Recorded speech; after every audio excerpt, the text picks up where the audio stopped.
Mga magulang ni Miss Bea Alonso abay aprobado sa alok ng rumored boyfriend nitong si Miss Bea Alonso. Ang lahat ng yan, but before that, if you haven't subscribed yet to my YouTube channel, please don't forget to like, share, and subscribe at i-hit mo na rin ang notification bell for more showbiz updates.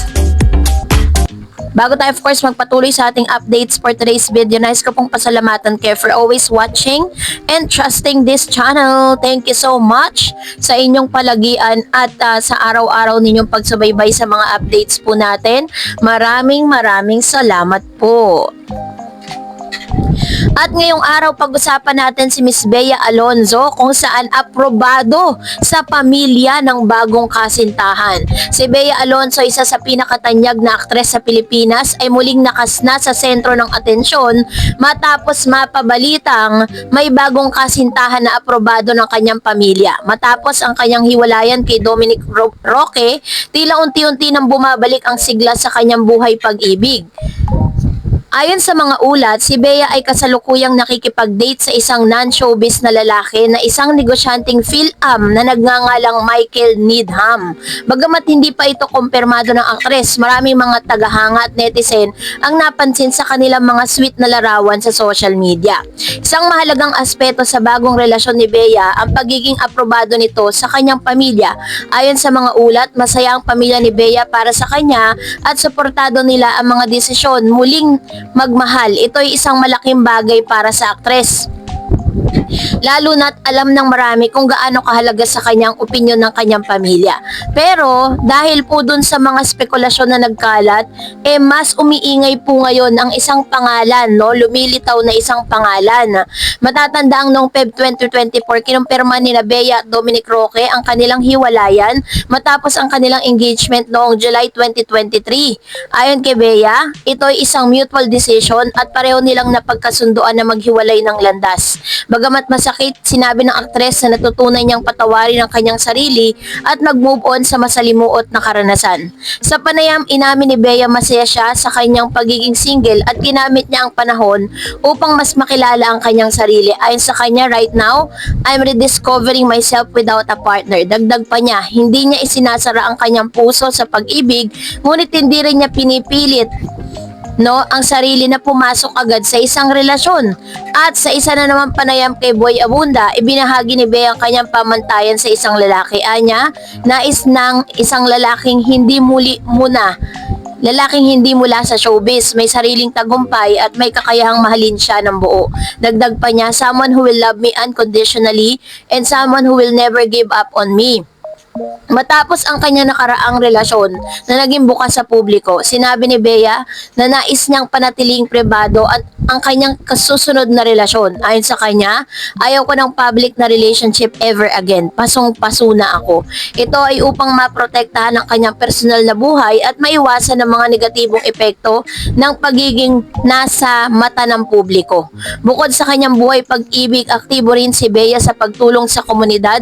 Kamakailan lamang ay pinagluto at sinurpresa niya ang mga kapitbahay ng Aita sa kanilang lugar. Kasama ang kanyang pamilya, nagluto siya ng chicken hamonado at arroz Valenciana para sa mga katutubo. Ang simpleng gawaing ito ay nagpapakita ng malasakit ni Bea sa kanyang kapwa. Sa kabila ng kanyang personal na buhay, abala pa rin si Bea sa kanyang karera. Kasama siya sa Kapuso Murder Mystery Series sa Windows War, kung saan kasama niya si Carla Avellana. Bukod dito ay may mga naka-line up din siyang proyektos para sa 2025, kabilang ang isang pelikula, isang serye para sa streaming at isa pang teleserye sa GMA Network. At ngayon po ay sa bagong jowa na sinasabi na parang non-showbiz boyfriend ni Miss Bea, talagang usap-usapan po ito ngayon. Pinag-uusapan kasi ng ilang mga netizen, mga chismosang kapitbahay ang pag-uugnay kay Bea Alonso at sa isang gwapong negosyante. Hinuhulaan ng mga netizen at sausawera na siya ang guy na kasama ng aktres. Dahil dito, nag 1+1 agad ang mga katkatera at sausawera. Say nila, may bagong jowa umano ang aktres. May mga natuwa naman dahil finally ay may bago na namang inspirasyon si Bea. Ito naman ang samot-saring reaksyon ng mga netizen sa nag-viral na photos. Uy bagay, iba ka Bea ha. Yan ang gusto ko para kay Bea, yung successful tulad niya para di siya lugi. Hopefully maayos si Guy at hindi palikero. Ito na yon, sa wakas nagkatugma rin. Private account kaya ni Guy, kaya baka nasa inner circle ang nag-spill. Good for her. Baka ito na yung kamatch niya. Ang fairy tales naman ito, bakit ang expensive nila pagmasdan? Bea, yan sigurong inaantay mong tamang match mo. OMG, kinikilig ako, likod pa lang. Sa tingin ko naman mukhang mahal na mahal ni Bea ang lalaki. Happy for you, Queen Bee. Happy for you, Bea. Finally, nakahanap ka na din ng match mo. He looks decent and yayamanin, pero mukhang humble. Go, Bea. Ito na, deserve mo maging masaya. For keeps na sana. Pakasal na kayo, Miss Bea. Baka makawala pa yan eh. Ayon naman sa tweet ng isang netizen, bet daw ng kampo ng pamilya ni Guy, si Bea. Well, after he failed relationship, deserve naman ni Bea ang lumigaya. Malay mo siya na ang right guy na nakatakda para kay Bea.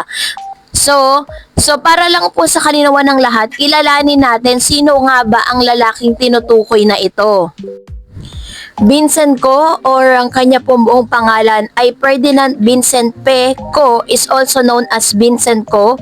Here or tagapagmana to the Pure Gold supermarket business. He is the eldest son of billionaire couple Lucio and Susan Co, the influential pair behind the retail giant Pure Gold. Grabe no. So currently he is the president of the Pure Gold Prize Club Incorporated. He was reportedly born in July 1980 and Vincent completed his Bachelor of Science in Entrepreneurial Management at the University of Asia and Pacific in 2003.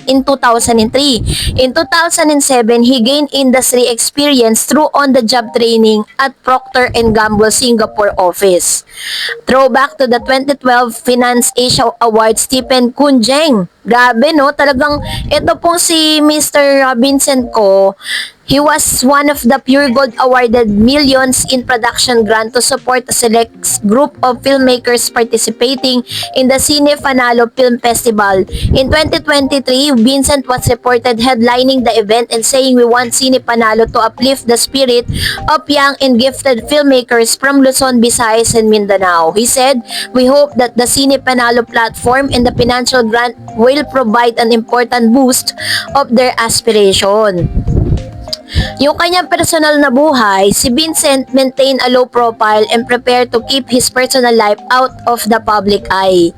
Vincent was spotted sharing a photo with Bea Alonzo taken in Andalusia, Spain, while both Vincent and Bea have yet to comment on the issue. Many netizens are shipping the rumored couple. So, talaga palang totoo pala yung sinasabi ng ilang mga netizen na super yaman nga itong si Mr. Vincent Co, Pero, sa isang interview naman, idininay ni Miss Bea na magkarelasyon sila. Sinabi niya po sa isang interview, sabi niya kamakailangan naging usap-usapan sila sa social media dahil sa isang larawan ni Bea na kasama ang isang non-showbiz guy na si Mr. Vincent Co. Sa larawan na nakapatong ang braso ni Bea sa balikat ng lalaki na agad na nagdulot ng espekulasyon mula sa mga netizen na maaring ito ang bagong kasintahan.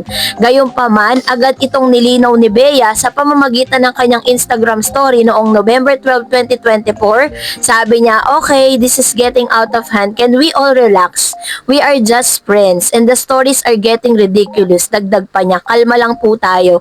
Ang nasabing larawan ay na-delete na, ngunit maraming fans at media outlets ang nakakuha ng screenshot nito. Pero, sa mga sumusunod na mga photos na lumabas ngayon, ay naispatan po sila na nagta-travel sila together. Maaring noong November 2024 ay magkaibigan lang sila. Pero hindi natin alam kung anong estado ng relationship nila sa ngayon. And that's it for today. For more videos and updates, please don't forget to like and subscribe, and please don't forget to follow my Facebook page, Dar Eds TV. God bless everyone!